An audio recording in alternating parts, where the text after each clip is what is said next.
Тебе знакомо ощущение? Ты выучил испанский, но в реальном разговоре с испанцами как будто не говоришь ты, а тебя проверяют. За последние годы испанский язык выучили миллионы людей.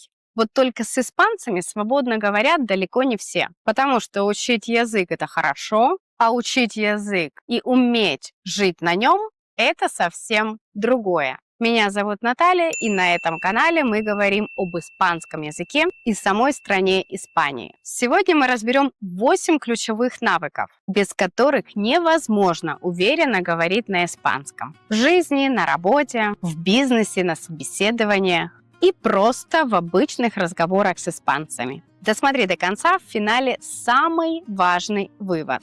Навык 1. Говорить четко с целью. Очень часто люди на испанском говорят без цели. Мы начинаем разговор, примерно понимая, о чем он будет. Поговорим о работе. Объясним ситуацию. Как-нибудь договоримся. Но если тебя остановить и спросить, что конкретно ты хочешь, чтобы испанец тебя понял, что он должен почувствовать, что он должен сделать после разговора, большинство теряется, а потом мы удивляемся, почему нас вроде бы выслушали, но поняли не так, либо вообще сделали не то. В Испании это особенно критично, потому что испанцы, они очень контекстные. Они считывают не только слова, а само намерение за ним. Поэтому перед любым разговором на испанском задай себе 3 вопроса. Что я хочу, чтобы он понял? Что я хочу, чтобы он почувствовал? Что я хочу, чтобы он сделал? Если у тебя есть ответы, даже с ошибками, в языке ты будешь говорить гораздо увереннее. Второй навык в языке, который вас обогатит, это навык чувствовать и понимать эмоции в испанской речи. Мы не говорим на языке, чтобы просто передать информацию. Для этого есть письма, мессенджеры, документы. Мы говорим, чтобы соединиться. Испанский язык очень эмоциональный. И когда ты говоришь правильно, но сухо, ты звучишь странно. Одну и ту же фразу можно сказать десятками способов. И каждый раз человек почувствует разное. Если ты говоришь на испанском без эмоций, тебя могут понимать, но с тобой не будут хотеть общаться. Испанцы запоминают ощущения, а не твою грамматику. Французский писатель Антуан де Сент-Экзюпери однажды сказал фразу, которая очень точно описывает, почему язык – это не только слова. Эта фраза стала почти легендой. Если хочешь построить корабль, не собирай людей, чтобы искать дерево и раздавать задания. Научи их тосковать по бескрайнему морю. И у тебя может возникнуть вполне логичный вопрос. Какое это вообще отношение имеет к испанскому языку? И мой ответ самое прямое. Мы запоминаем язык. Мы начинаем говорить на нем. И мы перестаем бояться ошибок. Не тогда, когда нам объяснили правила, а тогда, когда мы эмоционально подключились. Когда тебе говорят, нужно больше практиковать грамматику, повышать уровень, работать над ошибками. Честно, ты ничего не чувствуешь. Это правильно, но это не цепляет. А когда ты слышишь живую речь, понимаешь, о чем говорят люди, чувствуешь себя частью разговора, частью страны, частью жизни, ты начинаешь жить в этом языке. И вот тут происходит перелом. Потому что там, где появляется чувство, появляется интерес. А где появляется интерес, появляется речь, реакция и уверенность. И в итоге мы можем говорить об одном и том же испанском языке, но 2 совершенно разными способами. Через правила и конструкции или через образы, интонации, реакции и живую речь. Именно поэтому, если ты хочешь реально говорить на испанском в Испании, твою речь нужно обогащать не только правильными словами, но и образами, контекстом и ощущениями. Навык 3 – управление состояниями. Ты говоришь не словами, ты говоришь собой. И если ты напряжен, ты боишься ошибок. Ждешь, что тебя сейчас поправят, а это считывается мгновенно. Даже если ты очень волнуешься, даже если у тебя дрожит голос, даже если тебе тяжело говорить с людьми, а уж тем более говорить на испанском с носителем языка, это абсолютно стрессовое занятие для неопытного собеседника. Это не значит, что с тобой что-то не так. Это значит, что ты живой человек. который оказался в непривычной языковой среде. И здесь становится очень важно не то, знаешь ли ты язык, а в каком состоянии ты в него входишь. Как ты себя настраиваешь, как ты себя приводишь в состояние, в котором можешь справиться с волнением, снять зажимы в теле, успокоить голос и донести мысль без искажений. Помни, волнение – это нормально, но важно уметь себя приводить в рабочее состояние. Замедлиться, заземлиться, говорить проще, не пытаться звучать идеально. В Испании идеально не ждут вообще ни от кого. Ждут живого человека, ждут настоящие эмоции. Потому что даже хорошая мысль, сказанная в затяжном состоянии, звучит не так, как ты хотел. Есть очень точное сравнение, которое мне здесь очень нравится. Известный спортсмен, многократный чемпион, говорил, что между сотнями лучших игроков в мире почти нет разницы с точки зрения подготовки. Они все тренируются, они все техничные, они все знают, что делать. Самое интересное начинается в моменте выхода на корт. Именно там становится понятно, кто выдерживает напряжение и кто в итоге становится чемпионом. С языком ровно то же самое. Это основа. Если ты хочешь, чтобы тебя слушали, а не ждали, когда ты закончишь, листая телефон. Когда мы говорим про взрослую устойчивость в языке, важно понимать одну вещь. Она складывается не только из словарного запаса, грамматики и уровня языка. Она складывается еще из того, насколько надежные опоры есть у тебя внутри и снаружи. Порядок снаружи очень сильно влияет на состояние внутри. Когда в голове есть структура, когда ты понимаешь, с чего ты начинаешь, куда ты ведешь разговор, чем хочешь его закончить, тебе гораздо легче выдержать напряжение и принимать решения, а также говорить на испанском без паники. Следующий навык, о котором я обязательно должна вам рассказать, это навык не бояться повторяться. Многие думают, что если повторить мысль, это плохо, примитивно, либо же как у детей. Но правда в том, что в разговоре на иностранном языке повтор – это не слабость. Это забота о понимании. Испанцы постоянно переформулируют, уточняют, повторяют мысль другими словами. А мы же наоборот. Сказали один раз и ждем, что нас поняли. Поэтому не просто можно, а нужно повторять главную мысль несколько раз. Особенно, когда ты говоришь на испанском в Испании. В риторике есть классический прием, который называется анафора, когда мы сознательно повторяем одно и то же слово, фразу или конструкцию. Это делается не из-за бедного словарного запаса и не потому, что человек не умеет говорить. Это делается, чтобы мысль дошла. Самый известный пример – легендарное выступление Мартина Лютера Кинга в Вашингтоне. Фраза «I have a dream» – «У меня есть мечта». Он повторял ее снова и снова на протяжении всего выступления. Именно поэтому мы помним не каждое предложение, а именно эту фразу. Именно поэтому эта фраза вошла в историю. И именно поэтому мы говорим о ней до сих пор, спустя десятилетия. С испанским языком работает ровно тот же принцип. Если ты хочешь, чтобы тебя поняли, если ты хочешь, чтобы мысль не потерялась, ее нужно выделять и повторять.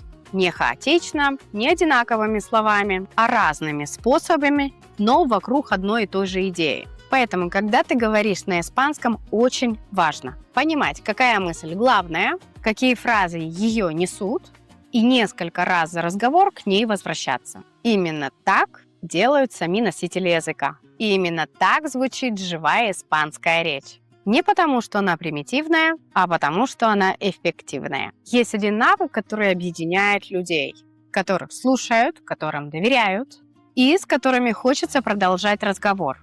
Это навык рассказывать истории. Не сухо передавать информацию, не просто сообщать факты, а говорить так, что внимание собирается само, и люди буквально ждут продолжения. Сегодня это красиво называется storytelling. А если говорить проще, это называется говорить по-человечески. Именно этот навык очень сильно влияет на то, как ты звучишь на испанском языке. Почему мы вообще так любим истории? Потому что мы к этому буквально запрограммированы. Люди всегда собирались вокруг того, кто рассказывал. Что произошло, что пошло не так и чем все закончилось. Отсюда песни, фестивали, устная традиция, отсюда разговоры, которые затягиваются. Что происходит, когда мы слышим историю? Мы не просто слушаем, мы подключаемся. Мы либо отождествляем себя с главным героем, либо наблюдаем за ним, либо видим в нем себя. Нам становится интересно, какой опыт он проживает, какие решения принимает, где ошибается. По сути, история – это безопасный способ прожить чужой опыт, не подвергая себя реальной опасности. И здесь есть очень важный момент. Мы любим не только истории успеха. На самом деле истории о том, как что-то пошло не так, как человек ошибся, запутался, не понял, провалился. Эти истории цепляют нас гораздо больше, потому что это честно, потому что это узнаваемо, потому что это похоже на жизнь. И теперь самое важное для испанского языка. Люди, которые умеют рассказывать истории, привлекают всеобщее внимание. Даже если у них не идеальный язык, есть ошибки, акцент. Почему? Потому что нас зацепило. И в этот момент мы просто не можем пойти попить кофе. Мы не можем отвлечься, потому что мы боимся пропустить самое интересное. Именно так работают разговоры в Испании. Именно так звучит живая разговорная речь на испанском языке. Не через правильные конструкции, а через эмоции, опыт, истории. Другой навык, которому стоит научиться всем, это правильно структурировать свою речь. Очень многие теряются на собеседованиях, встречах, переговорах не потому, что не знают испанский, а просто потому, что не знают, с чего начать и чем закончить. У вас в голове должна всегда присутствовать простая структура. Начало, суть, вывод. Это делает твою речь понятной, даже если язык не идеален. Если ты живешь в Испании или хочешь чувствовать себя здесь уверенно, подписывайся на канал. Здесь мы учимся не просто испанскому, а тому, как на нем реально жить и общаться. Навык 7. Окружение и коммуникация. 7-й навык, который реально обогащает и который напрямую влияет на то, как ты говоришь на испанском, это умение окружать себя сильными коммуникаторами. Есть фраза, которую очень часто повторяют, и она более чем применима к языку. Мы – это среднее арифметическое людей, с которыми мы чаще всего общаемся. Если все твое окружение – это либо такие же иностранцы, которые боятся говорить, либо люди, с которыми вы общаетесь, очень простыми, обрывочными фразами, твой испанский не будет расти. Он просто зафиксируется на этом уровне. Что здесь действительно важно? Я не говорю, что нужно срочно менять друзей или перестать общаться с тем, кто тебе действительно близок. Речь о другом. Найти несколько людей, чья манера говорить, чье общение, чья речь тебя вдохновляет. Это могут быть коллеги в Испании, с которыми ты общаешься, блогеры, спикеры, друзья. Важно не кто они, а что именно тебя в них цепляет. Что именно ты можешь забирать? Например, один человек классно рассказывает истории и умеет держать внимание. Другой говорит легко и импровизирует. Ему не нужно долго подбирать слова. Третий очень точно использует юмор, и рядом с ним становится спокойно. Четвертый умеет объяснять сложные вещи простыми словами. И каждый раз, когда ты с такими людьми общаешься, ты невольно учишься. Ты начинаешь слушать другие формулировки, замечать интонации, перенимать ритм речи, чувствовать уверенность. Это происходит неосознанно, но это работает. Учиться – это не значит копировать. Это значит примерять. Как одежду. Ты не становишься другим человеком, ты просто расширяешь свой диапазон. Если ты обычно не шутишь, говоришь сухо, боишься импровизировать, сегодня ты можешь сказать себе: «Окей, сегодня я попробую добавить немного юмора». Или «Сегодня я попробую не торопиться и держать паузы». Либо «Сегодня я попробую рассказать маленькую историю, а не просто сказать факт». Что происходит со временем? Ты начинаешь расширять свою манеру речи, чувствовать себя свободнее, меньше бояться ошибок, увереннее говорить на испанском, потому что у тебя появляется выбор, а не один единственный способ говорить. Ты обновляешь себя, применяя новые качества. И постепенно это становится твоим. И это очень важно для языка. Испанский язык – это не только слова. Это ритм, интонация, эмоция, манера говорить. И все это формируется через окружение. 8-й навык, который действительно тебя обогащает в языке, это практика. Но здесь есть один очень важный момент, о котором часто забывают. Нам постоянно говорят: практикуйся и все придет. В английском языке есть прекрасная фраза «practice makes perfect». Чем больше практикуешься, тем лучше становится результат. Звучит логично, но в реальной жизни это работает не совсем так. Потому что практика сама по себе не гарантирует роста. Если ты раз за разом говоришь на испанском одним и тем же способом, повторяешь одни и те же конструкции, избегаешь сложных тем и не выходишь за привычные рамки, ты просто закрепляешь текущий уровень. Не больше. В чем же тогда разница? Разница в том, есть ли у твоей практики обратная связь. Ты поговорил с кем-то на испанском, ты поучаствовал во встрече, ты прошел собеседование, ты выступил, объяснил, договорился. И дальше есть два варианта. Первый вариант самый частый.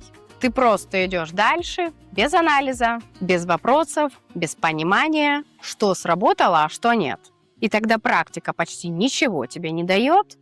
Либо второй вариант, именно тот, который дает рост, ты останавливаешься, задаешь себе вопрос. Либо этот вопрос ты тоже можешь задать своему собеседнику. Меня было понятно или нет? В каком моменте было сложнее всего? Где я начал путаться? Где разговор, наоборот, пошел легко? Это и есть обратная связь. Не обязательно формальная, не обязательно жесткая. Иногда даже внутренней рефлексии уже вполне достаточно. Что происходит дальше? На основе обратной связи ты можешь скорректировать следующий разговор.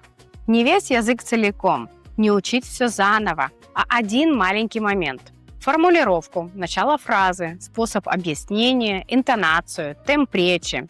И в следующий раз ты пробуешь чуть иначе. Вот в этот момент практика начинает работать на тебя. Потому что именно здесь очень много живого общения. Если ты просто говоришь, но не понимаешь, как ты звучишь и как тебя воспринимают, рост будет медленным и очень фрагментарным. Когда ты соединяешь разговор, обратную связь, корректировку, новую попытку, ты начинаешь расти гораздо быстрее и гораздо спокойнее. И вот здесь важный вывод. Практика – это не количество разговоров. Практика – это качество внимания к тому, что происходит в каждом разговоре. Именно эта практика дает уверенность, ощущение прогресса и тот самый момент, когда ты вдруг ловишь себя на мысли «я уже не боюсь говорить». Если ты живешь в Испании, работаешь с испанцами или хочешь здесь строить свою жизнь, испанский язык должен быть инструментом, а не источником стресса. И если ты досмотрел это видео до конца, значит, ты уже готов перейти от учить язык к реально на нем жить. Подписывайся на канал. Здесь мы учимся понимать Испанию через язык. А на сегодня я прощаюсь с вами. До скорой встречи в эфире. Hasta pronto!